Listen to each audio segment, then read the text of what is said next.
Hello दोस्तों, एक बार फिर से आप सभी का स्वागत है एजुकेशन बाइट पर। कैसे हैं आप सभी? उम्मीद करती हूँ सभी अच्छे होंगे। संस्कृत की लास्ट क्लास में आपका जो फर्स्ट चैप्टर था वर्ण विचार वो कंप्लीट हो गया, जिसमें हमने संस्कृत वर्णमाला पढ़ी थी, जिसमें आपका माहेश्वर सूत्र आए थे, 14 माहेश्वर सूत्र, क्योंकि संस्कृत वर्णमाला जो है वो माहेश्वर सूत्रों पर ही आधारित है। इसके बाद प्रत्याहार पढ़े हुए हैं, फटाफट से रिवीजन कर लेते हैं तो चीज़ें माइंड में घूमती रहेंगी। अच्छा, ये टॉपिक पढ़े हुए हैं। तो प्रत्याहार पढ़े थे, 42 प्रत्याहार होते हैं। इसके बाद जो वर्ण हैं वो कितने भागों में बांटे गए हैं, तो वर्ण के दो भेद थे, स्वर और व्यंजन। स्वर के लिए अच प्रत्याहार होता है और व्यंजन के लिए हल प्रत्याहार होता है आपका। इसके बाद स्वर के कितने भेद हैं, तो 3 भेद होते थे स्वर के, ह्रस्व, दीर्घ और प्लुत। और व्यंजन के कितने भेद होते थे आपके, तो आपका अंतस्थ व्यंजन, ऊष्म व्यंजन और स्पर्श व्यंजन थे। संयुक्त व्यंजन को कोई स्थान यहाँ पर नहीं दिया गया था। इसके बाद हमने वर्णों का उच्चारण स्थान पढ़ा था, जिसमें कुछ सूत्र बताए थे, जैसे अकुह, विसर्जन या नामकंठा। इस तरीके से आपके और भी सूत्र बताए हुए हैं। और उसके बाद हमने पढ़ा हुआ है टॉपिक अपना प्रयत्न, जो लास्ट क्लास में ही कंप्लीट कराया था। प्रयत्न आपके 2 प्रकार के होते हैं। प्रयत्न का मतलब क्या है? जब हम किसी वर्ण का उच्चारण करते हैं, जैसे मैं अभी बोल रही हूँ तो मेरे मुख से वर्ण निकल रहे हैं, तो उन वर्ण के उच्चारण में जो प्रयास किया जाता है वही प्रयत्न कहलाता है। ये 2 प्रकार से होते हैं, आपका आभ्यंतर और बाह्य। आभ्यंतर प्रयत्न के 5 भेद थे और बाह्य प्रयत्न के 11 भेद होते हैं। और आपका जो फर्स्ट चैप्टर था वो कंप्लीट हो गया था। आज की क्लास में हम आपका सबसे इम्पॉर्टेंट टॉपिक पढ़ेंगे, जो है आपका संधि। कोई भी आप एग्ज़ाम देंगे, सभी एग्ज़ाम में आपको मिलने वाला है संधि टॉपिक, और ये है आपका चैप्टर 2। ठीक है, चाहे आप टेट दो, सीटेट दो, और भी कोई भी एग्ज़ाम दे रहे हो, वहाँ पर आपको संधि मिलेगी ही मिलेगी। अगर वहाँ संस्कृत नहीं आ रही है तो हिंदी तो मिल ही रही होगी, और हिंदी में भी संधियाँ आपकी सेम ऐसी संस्कृत वाली ही हैं। जैसे संस्कृत में संधियाँ होंगी वैसे ही हिंदी में भी होंगी। तो इसलिए ये जो चैप्टर आपका रहेगा बहुत ही इंपॉर्टेंट रहेगा। अगर एक बार आप संधियाँ आप सीख लेंगे तो आराम से हिंदी में भी संधियाँ अगर पूछी जाएंगी तो आराम से आप कर पाएंगे।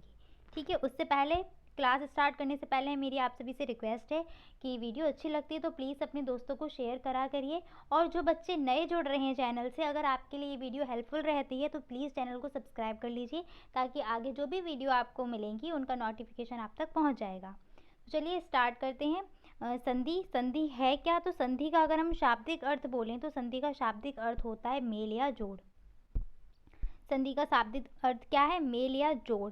यानी कि जैसे अगर एक यहाँ पर मैं वर्ण ले लेती हूँ, एक जो शब्द है आपका देव और दूसरा शब्द है आपका आलय।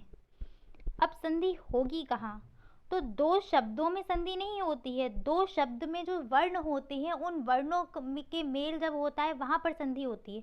जैसे देव और आलय लिया हमने, तो देव का अंतिम वर्ण, यानी कि जो पहला पद दिया गया होगा, पद या शब्द एक ही होता है, ठीक है, जो पहला पद दिया गया होगा उसका अंतिम वर्ण और जो दूसरा पद दिया है उसका प्रथम वर्ण, ये आपस में मिलेंगे तो इनके मेल से जो विकार उत्पन्न होगा या जो परिवर्तन होगा वही परिवर्तन कहलाता है संधि। जैसे यहाँ पर देव का अंतिम वर्ण क्या होगा? वा होगा। वा क्यों होगा? तो वर्ण विच्छेद आपने सीखा होगा। वर्ण विच्छेद अगर हम देव का करें तो क्या होगा? हलंत दा, मतलब दा, आधा दा, उसके बाद स्वर कौन सा आ रहा है? स्वर को अलग कर दीजिए, ए, मतलब मात्रा एक ही लगी है तो ए स्वर आ जाएगा। फिर वा, हलंतम वा, उसके बाद आपका आ, क्योंकि आ लगा हुआ है वा में। जो व्यंजन होते हैं वो आपके व्यंजन आधे ही होते हैं, वो पूरे कब लिखते हैं हम? जब उनके पीछे आ यानी कि ह्रस्व आ लगा हुआ होता है तभी वो पूरे बनते हैं। जैसे हम पा लिखें तो इस पा में क्या है? इस पा का अगर हम वर्ण विच्छेद करेंगे तो ये क्या होगा? पा प्लस आ, ठीक है, आधा पा और आ होगा। तो इस देव का अंतिम वर्ण क्या मिला आपको? आ। ये जो ह्रस्व आ है ये क्या होगा? इस वाले आ से मिलेगा और जुड़ के क्या बना देगा? बड़ा आ। वो आपका नियम है स्वर संधि का, दीर्घ स्वर संधि का, तो वो नियम अभी हम डिस्कस करेंगे उसी नियम पर। तो आप ये बात समझ गए ना यहाँ पर कि क्या होगा? जो 2 वर्ण होंगे उनके मेल से जो विकार होगा यही विकार या परिवर्तन आपका कहलाता है संधि। तो संधि की डेफिनेशन क्या हो जाएगी? 2 वर्णों के मेल से उत्पन्न विकार या परिवर्तन को संधि कहते हैं। संधि में याद रखना क्या होगा? 2 वर्णों का मेल होगा। और समास में आपका 2 शब्दों का या 2 पदों का मेल होता है, दोनों में डिफरेंस है, ठीक है। समास में 2 शब्द मिलते हैं, यहाँ पर 2 वर्ण मिलते हैं। जैसे एग्जाम्पल में देख लीजिए, पहला एग्जाम्पल क्या है? विद्या प्लस आलय। विद्या प्लस आलय इक्वल विद्यालय। तो विद्या में यहाँ पर विद्या में अंतिम वर्ण क्या है आपका, विद्या में अंतिम वर्ण है आपका आ, और आलय में अंतिम वर्ण सॉरी आलय का प्रथम वर्ण क्या है आ। ठीक है, पहले पद का अंतिम वर्ण और दूसरे पद का प्रथम वर्ण जब आपस में मिलेंगे तो आपका जो विकार उत्पन्न होगा वही संधि है। तो विद्या प्लस आलय मिलकर क्या हो गया, विद्यालय। चेंजमेंट कहाँ हुआ, यहाँ पर ध्या पर। दो दिख रहे थे ना आ, रह तो एक ही गया, यही तो परिवर्तन है। बात करते हैं इति प्लस आदि, तो इति का अंतिम वर्ण क्या हो जाएगा, यहाँ पर ई की जो मात्रा लगी हुई है ना वो अंतिम वर्ण है, ता नहीं है। ठीक है, ता पे स्वर क्या चढ़ा है, ई चढ़ा है, छोटी ई। तो हिरस्व ई यहाँ पर अंतिम वर्ण है। आदि का प्रथम वर्ण क्या हो गया आ, तो ई और आ मिले हुए हैं। यहाँ पर मैं साइड में लिख देती हूँ ई और आ। ई और आ के मेल से यहाँ पर क्या विकार उत्पन्न हुआ, ये जो आपको दिख रहा है ना त्या, यही विकार है और यही क्या है, यहीं पर संधि हुई है, इत्यादि शब्द बन गया। रमा प्लस ईश, तो रमा का अंतिम वर्ण क्या आ जाएगा आ, और ईश का प्रथम वर्ण क्या आ जाएगा ई। आ और ई मिलके जो विकार उत्पन्न हुआ वो विकार है क्या, ए की मात्रा। ठीक है, ये जो विकार उत्पन्न क्या हुआ ये क्या है ए, तो रमेश वर्ण बन जाएगा। अब कहाँ पर ये होता है, किस तरीके से होते हैं, इनके नियम है, इनको हम आगे समझेंगे, तो परेशानी हो ना बस यहाँ पर समझिए कि इस तरीके से संधि होती है, यानी कि दो वर्ण मिल रहे हैं। तीनों एग्जाम्पल में आप देख पा रहे होंगे क्या मिले हैं, सिर्फ दो वर्ण मिले हैं। ठीक है, पहले का अंतिम और दूसरे का प्रथम। चलिए अब आगे बढ़ते हैं, संधि के भेद कितने होते हैं। तो संधि के मुख्य रूप से तीन भेद होते हैं। ठीक है, पहला है स्वर संधि, दूसरा है व्यंजन संधि और तीसरा क्या है आपका विसर्ग संधि। स्वर संधि का दूसरा नाम है अच संधि। क्यों नाम है अच, अब स्वर का दूसरा, स्वर के लिए हमने कौन सा प्रत्याहार पढ़ा हुआ है, पहले स्वर के लिए प्रत्याहार हमने पढ़ा है अच प्रत्याहार, यानी कि अच प्रत्याहार में आपके स्वर, सारे स्वर आते। जब आपको माहेश्वर सूत्र बताए थे तो माहेश्वर सूत्र में क्या था, शुरुआत में ही आपका अच प्रत्याहार मिला था और उसमें सारे स्वर आए थे, आ ई उ री री ए ओ ऐ औ। और उसके बाद आपका हल प्रत्याहार मिला था और उस हल प्रत्याहार में सारे व्यंजन आए थे, इसीलिए स्वर संधि का नाम क्या हो गया अच संधि। और व्यंजन के लिए हमने प्रत्याहार यूज किया था हल प्रत्याहार, इसीलिए इसका नाम क्या पड़ गया हल संधि। और विसर्ग संधि का नाम विसर्ग संधि है ही। अब बात करते हैं स्वर संधि, व्यंजन संधि, विसर्ग संधि में अंतर क्या है, कब स्वर संधि होगी, कब व्यंजन संधि होगी, कब आपकी विसर्ग संधि होगी। तो इस तरीके से बीच में प्लस लगता है, एक साइड आपका मतलब प्लस के इधर प्रथम पद होता है, इधर उत्तर पद होता है। तो दोनों के मतलब प्रथम पद का अंतिम वर्ण और जो दूसरा पद है आपका उत्तर पद, उसका पहला वर्ण मिलता है। यानी कि आप देख पा रहे होंगे इधर भी स्वर हो और इधर भी स्वर हो, यानी कि जब दो स्वरों का मेल होगा तब क्या होती है आपकी स्वर संधि होती है। व्यंजन संधि कब होगी, जब इधर व्यंजन हो, ठीक है, और इधर साइड क्या हो आपका स्वर या व्यंजन में कोई भी मिल जाए, तब आपकी क्या होगी व्यंजन संधि होगी। और विसर्ग संधि कब होती है, जब यहाँ पर आपका क्या होगा विसर्ग और इधर आपका व्यंजन या स्वर कुछ भी मिल जाता है तो आपकी विसर्ग संधि हो जाएगी। ठीक है, इधर आपका विसर्ग मिलना चाहिए। ठीक है, चलिए वो तो अभी हम डिटेल में पढ़ेंगे, जब व्यंजन और विसर्ग संधि पढ़ेंगे तो वहाँ पर ये आपको मैं एग्जाम्पल के जरिए बहुत अच्छे से समझा दूंगी। चलिए स्वर संधि पर आते हैं। स्वर संधि क्या होती हैं, बहुत ही इजी तरीके से समझाऊंगी, आसानी से समझते हुए चलिएगा, घबराना नहीं है कि मुझसे तो हो ही नहीं रही है। पहली बार में किसी से कुछ भी नहीं होता, जब धीरे धीरे समझोगे तो जब लास्ट में जब आप देखेंगे ना प्रैक्टिस में, आराम से आपसे सारी संधियाँ हो जाएंगी, देख के बता देंगे कि कहाँ पर कौन सी संधि है। ठीक है, चलिए स्वर संधि पर आते हैं। संधि के कितने भेद थे, तीन भेद थे, स्वर व्यंजन और विसर्ग। स्वर संधि क्या होगी, जहाँ पर दो स्वरों का मेल होगा, दो स्वरों के मेल से होने वाले विकार को ही क्या बोलेंगे स्वर संधि। जैसे देव प्लस आगमन इक्वल देवागमन, यहाँ पर जहाँ जहाँ बदलाव हुआ है उनको मैंने रेड कलर से लिख दिया ताकि आपको समझ में आ जाए। देव प्लस आगमन, यानी कि देव का अंतिम वर्ण क्या था आ है, आ नहीं है अ है। आगमन का प्रथम वर्ण क्या है आ, ये आ और आ मिलके क्या हो गया, यानी कि देख पा रहे हैं ये आ और आ दोनों क्या है स्वर, दो स्वरों का मेल हो रहा है। ठीक है, चलिए महा प्लस आत्मा में देखिए, महा प्लस आत्मा इक्वल महात्मा। महा में क्या अंतिम वर्ण है आ है, आ भी क्या है एक स्वर है, और आत्मा में भी क्या है आ, यानी कि किस किस का मेल हो रहा है आ और आ का, और ये आ और आ क्या है दोनों ही स्वर हैं, इसलिए क्या होगी स्वर संधि होगी महात्मा। ठीक, कवि प्लस ईश इक्वल कवीश, तो कवि का अंतिम वर्ण क्या है आपका? ई, छोटी ई, ठीक है, ह्रस्व ई। और ईश का प्रथम वर्ण क्या है? ई, दीर्घ ई। दोनों क्या हैं? स्वर हैं, स्वरों का मेल हो रहा, स्वर संधि, कवीश बन गया। कैसे बना कवीश, और कवीश ही क्यों बना, इसके लिए अभी हम आगे पढ़ेंगे, इसलिए परेशान नहीं होना। वधु प्लस उत्सव, वधु प्लस उत्सव, अगर वधु का हम अंतिम वर्ण देखें तो क्या है? वधु का अंतिम वर्ण ऊ है। और यहाँ पर से आप समझ जाइए वधु को किस तरीके से लिखना है, क्योंकि आपको जब ऑप्शन में मिलेगा ना तो वहाँ पर ये छोटे ऊ की मात्रा लगी हुई भी मिलती है और वो गलत होता है, वधु शब्द होता है, ठीक है, वधु नहीं होता, वधु। तो वधु यानी कि बड़े ऊ की मात्रा, यानी कि ऊ मिल रहा है यहाँ पर, और उत्सव में क्या मिल रहा है? छोटा ऊ, यानी कि ह्रस्व ऊ। ये भी दोनों क्या है? स्वर है, तो स्वर स्वर का मेल होना, स्वर संधि। क्या बना? वधूत्सव बना। चलिए अब हमें क्या पढ़ना है? स्वर संधि के कितने भेद होते हैं। तो सेम वैसे ही स्वर संधि के भेद आपके कितने हैं? 5 होते हैं भेद, मुख्य भेद 5 होते हैं, टोटल आपके 8 होते हैं। जैसे लकार पढ़े हैं ना, लकार के 10 भेद, हमने 10 प्रकार के लकार होते हैं, लेकिन मुख्यतः हम 5 प्रकार के लकार को ही पढ़ते हैं जो हमारे सिलेबस में दिए होते हैं वो, क्योंकि 5 उससे ही क्वेश्चन आने, हायर लेवल पर जाओगे तो वो 10 या आपको पढ़ने पड़ेंगे। संधियाँ क्या हैं? स्वर संधि भी कुल 8 प्रकार की हैं। और अब क्या है, पहले तो केवल इन 5 से ही क्वेश्चन पूछे जाते थे, अब आपके जो बाकी के 3 भेद हैं ना, इनसे भी क्वेश्चन आने लगा है, टेट सीटेट वगैरह में और आपके डीएलएड में भी। तो ये सारी संधि, यानी कि टोटल हम कितनी स्वर संधि पढ़ेंगे? 8 प्रकार की पढ़ेंगे। जो 5 पढ़ी हुई हैं वो मैं आपको बता देती हूँ, उनके नाम आपने हिंदी में भी सुने होंगे। दीर्घ स्वर संधि, गुड़ स्वर संधि, वृद्धि स्वर संधि, यड़ स्वर संधि और अयादि स्वर संधि, ये 5 आपने सुनी हुई होगी। बाकी की प्रकृति भाव हो गई, पूर्व रूप हो गई, पर रूप हो गई, ये 3 जो संधियां हैं वो आपको यहाँ पर संस्कृत में पढ़ने को मिलेगी। यानी कि संस्कृत में स्वर संधि के भेद कितने हो गए आपके? 8 हो गए।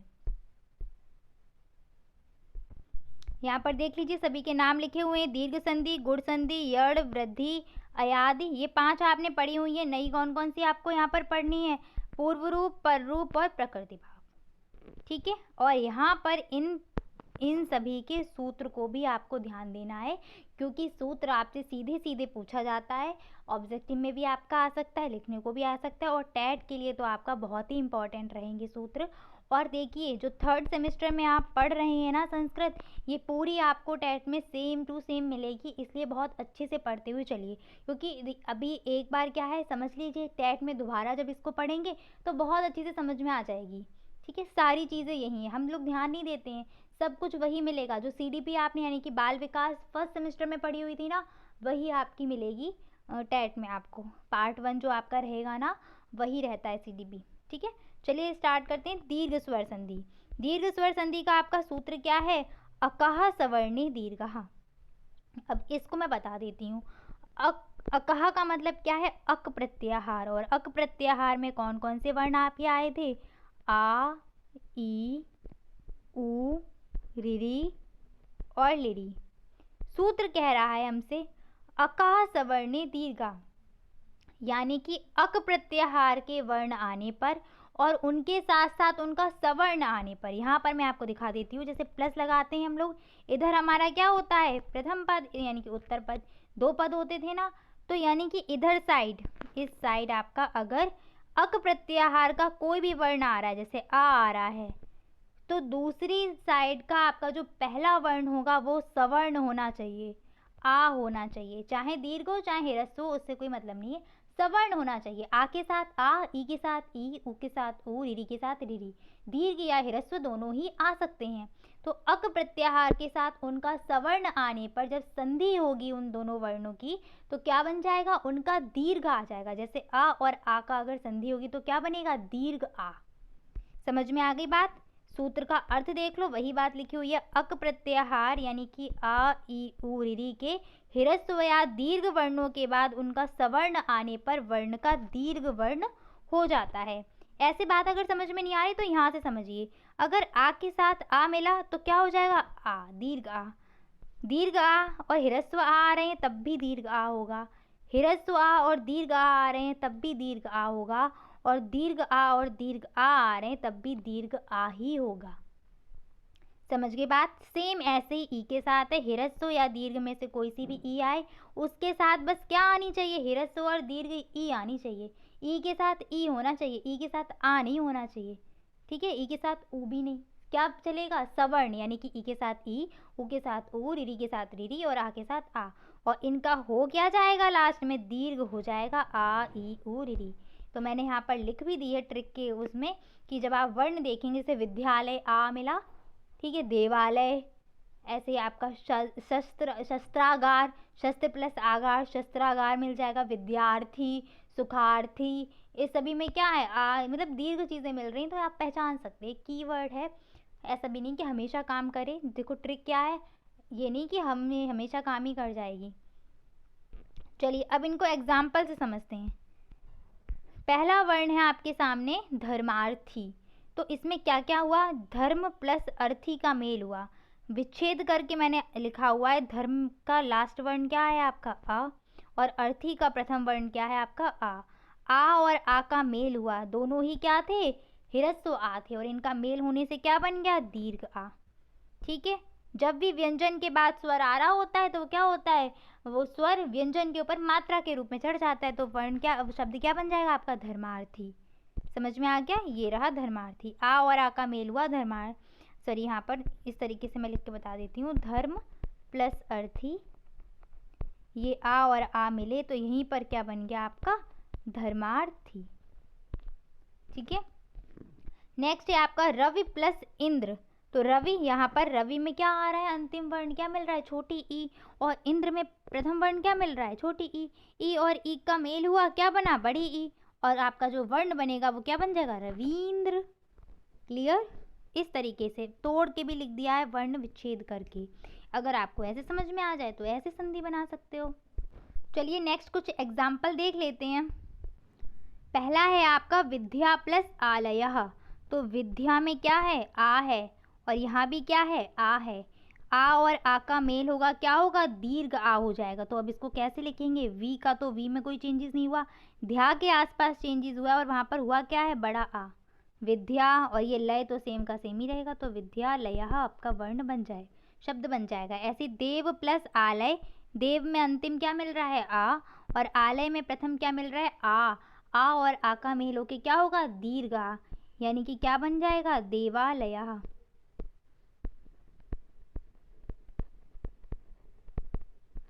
नेक्स्ट क्या है, शस्त्र प्लस आगारः, शस्त्र में त्रा मिल रहा है ना, त्रा में आपका लास्ट वर्ण क्या है, आ मिल रहा है, और आगार में आ, तो क्या बन जाएगा, शस्त्रागारः, ठीक है, शस्त्रागारः। ऐसी धर्म प्लस आत्मा क्या बन जाएगा, धर्मात्मा।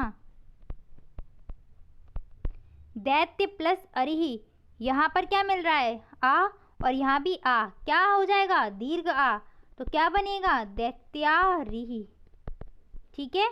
विद्या प्लस आलय, विद्यालयः, देव प्लस आलय, देवालयः, शस्त्र प्लस आगारः, शस्त्रागारः, धर्म प्लस आत्मा, धर्मात्मा, दैत्य प्लस अरिहि, दैत्यारिहि। क्लियर, ये आपके लिखे हुए हैं, चाहे तो आप यहाँ से नोट कर लीजिए।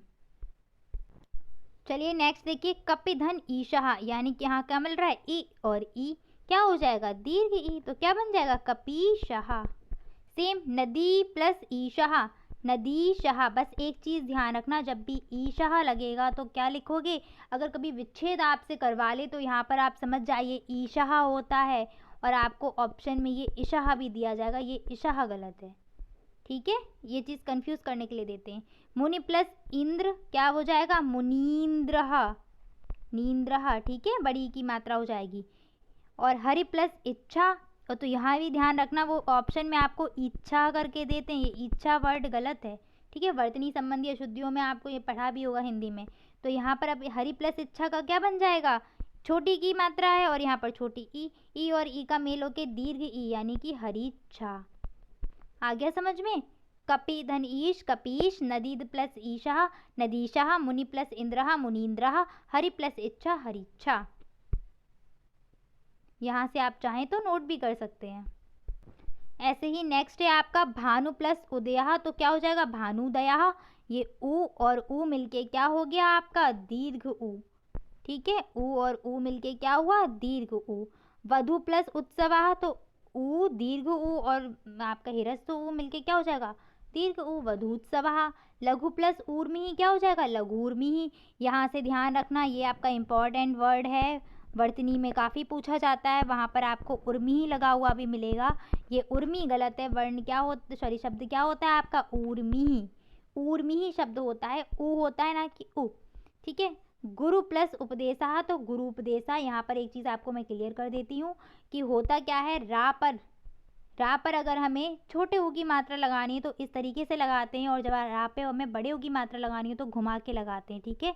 गुरु में आपकी छोटे ऊ की मात्रा होती है, तो देख सकते हैं आप यहाँ पर घुमा के, यानी कि गोल गोल आपका वो घुंडी नहीं बनाई गई है, ठीक है।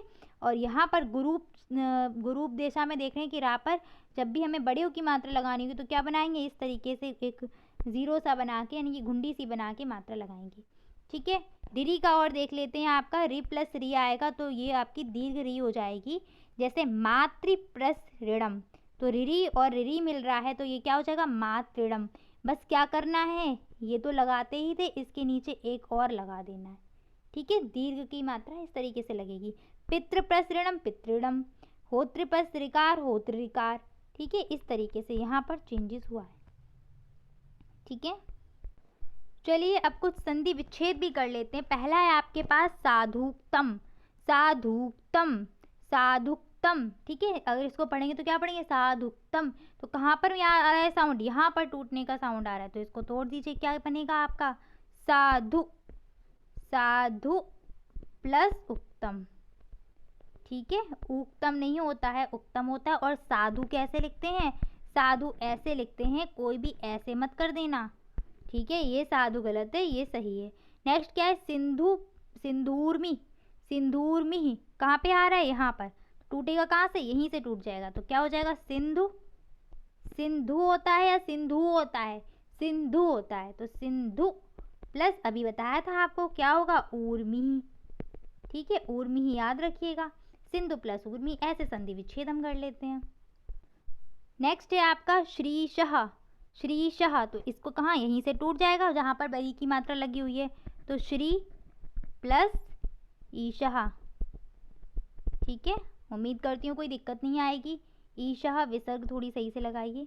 नेक्स्ट क्या है, मुनीशः, मुनीशः, तो यहीं से टूट जाएगा जहाँ बड़ी की मात्रा दिख रही है, क्या हो जाएगा, मुनि, मुनि, मुनि जी है ना, मुनि।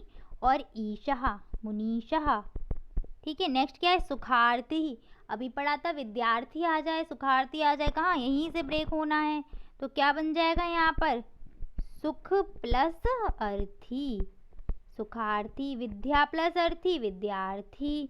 धर्म प्लस अर्थी, धर्मार्थी, ठीक है। चलिए अब क्या करते हैं, इतनी संधियाँ सीख ली, जितनी भी सीखी हैं उनका अभ्यास करना भी ज़रूरी है।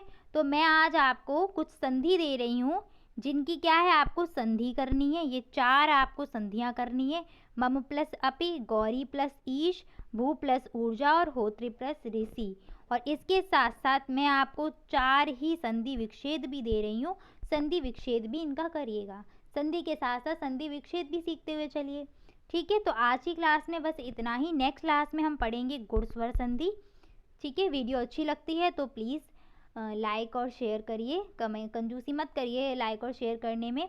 और अगर कोई प्रॉब्लम आती है तो आप कमेंट सेक्शन में मुझसे पूछ सकते हो कि ये चीज़ समझ में नहीं आई है, तो मैं नेक्स्ट क्लास में उसको अच्छे से समझा दूँगी, ठीक है। मिलते हैं नेक्स्ट क्लास में, तब तक पढ़ते रहिए, जितना भी हो गया है सिलेबस तैयार करते हुए चलिएगा। Thanks for watching and please like share and subscribe my channel. Bye bye, take care.